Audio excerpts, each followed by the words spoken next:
Halo semuanya, kembali lagi di channel YouTube aku Naili Rifah. Kali ini aku mau review buku. Sebenarnya aku udah baca agak lama, tapi aku baru mau review sekarang. Tapi disclaimer dulu, mungkin ada beberapa hal yang kalian kurang nyaman di video ini karena buku yang aku bahas pun punya rate 17 tahun ke atas atau mungkin bahkan 21 ke atas. Jadi tolong bijak untuk nonton video ini. Buku yang akan aku review berjudul Sisi Tergelap Surga dari Brian Krishna. Buku ini aku beli karena waktu itu aku mau beli buku baru, terus aku lagi pengen buku bacaan yang agak berat karena aku emang lebih suka buku yang slice of life dibandingkan romance. Juga suka, tapi untuk saat ini semakin bertambah umur aku lebih suka buku-buku bacaan slice of life seperti ini. Kalau kalian baca dari sinopsisnya, buku ini berlatar belakang di Jakarta, tapi bukan tentang gedung tinggi, perkotaan yang indah atau metropolitan, melainkan tempat yang kumuh, undercover, yang sebenarnya sih dekat dengan kehidupan kita sehari-hari, tapi dibahas secara gamblang di buku ini. Yang bikin unik adalah buku ini tidak terpatok di satu tokoh tertentu, melainkan tokoh-tokohnya akan diceritakan di setiap chapter yang berbeda, dan setiap chapter itu akan terfokus ke masing-masing karakter dengan saling keterikatan. Misal nih, si Yuyun, dia temenan sama si Devi, terus nanti ada namanya siapa, nanti temenan sama siapa atau tetanggaan sama siapa. Dan setiap masing-masing karakter punya cerita yang berbeda, punya sisi baik atau sisi buruk yang mungkin bisa kalian ambil hikmahnya atau kalian ambil pesannya di balik kisah-kisah tersebut.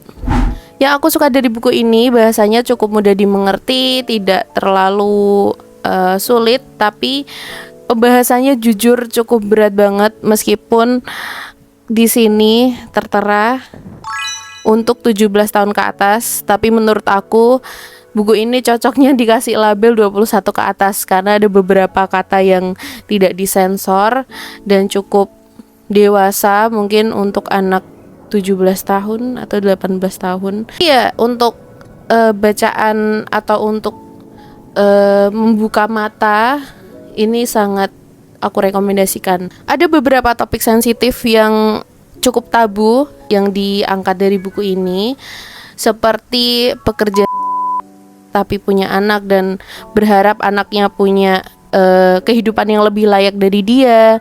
Ada manusia silver, ada pengamen, ada pemulung, ada badut, terus ada juga penyimpang, satu penyimpang juga, tapi dia ternyata punya sisi agamis yang sangat bagus.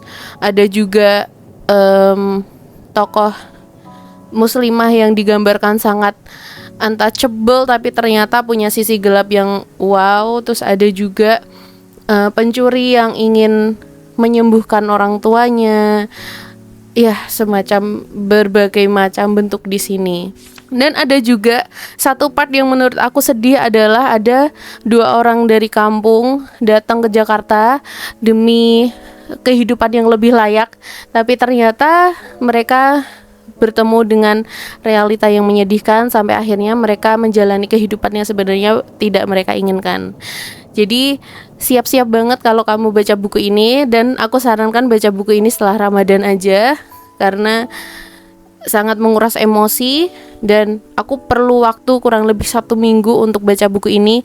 Dan di ending buku ini juga sedih banget, ada bahagianya juga. Jadi tidak semua tokoh di buku ini punya sad ending. Ada beberapa yang punya happy ending, ada juga yang dapat kehidupan yang lebih layak, ada juga yang mendapatkan pembalasan dan sebagainya. Jadi pesan yang aku dapat dari buku ini adalah kita tidak boleh judge seseorang, kita tidak ada hak untuk menilai seseorang, baik itu secara penampilan atau mungkin secara ucapan seseorang, karena kita tidak pernah tahu apa yang dialami orang tersebut, dan kita tidak pernah tahu kehidupan selanjutnya atau mungkin di tahun-tahun ke depan atau di masa depan orang tersebut akan seperti apa. Jadi tetaplah berbuat baik meskipun keadaan mungkin tidak berpihak pada kita di saat itu. Kalau kalian tertarik baca buku ini, kalian bisa beli di Gramedia. Harganya sekitar 100.000 dan worth it banget buat dibaca. Atau mungkin kalian bisa pinjam ke perpustakaan atau mungkin baca di buku digital tapi jangan yang bajakan ya. Kalian bisa baca di Ipusnas atau mungkin lembaga-lembaga yang legal untuk baca buku ini. Tapi mungkin kalian bisa beli juga. Itu aja review hari ini. Semoga kalian suka. Kalau kalian tertarik atau mungkin kalian sudah pernah membacanya, tolong tulis di kolom komentar karena aku pengen tahu pendapat kalian juga tentang buku ini. Bye.